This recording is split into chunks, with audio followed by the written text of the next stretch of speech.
আসসালামু আলাইকুম। আজ আমার ন্যাশনাল স্কুলের ওয়ার্ক এডুকেশন পরীক্ষা সম্পন্ন হলো।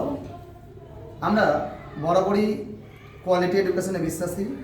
এই বিজ্ঞান নির্ভর যুগে বাচ্চাদের কীভাবে সামনের দিকে এগিয়ে নিয়ে যেতে হবে সেই সমস্ত কিছুকে সামনে রেখে বাচ্চারা এবং শিক্ষকরা উভয়ের মিলিত প্রয়াসে আমরা ছোট ছোট কাজগুলো সম্পন্ন করেছি।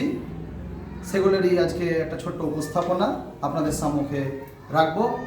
বাচ্চারা তাদের পরিশ্রম এবং শিক্ষকদের সহায়তায় আলাদা আলাদাভাবে যে প্রজেক্টগুলো তৈরি করেছে সেগুলোর নিম্নরূপ আজকে আপনাদের দেখাবো। চলো বাবু, তুমি এটা কি করেছো? গ্রিনহাউস হলো একটি কাঁচ বা প্লাস্টিকের তৈরি ঘর।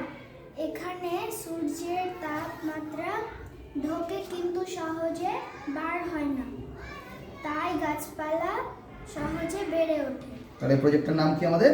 Greenhouse effect. Green house effect. ঠিক আছে, ধন্যবাদ।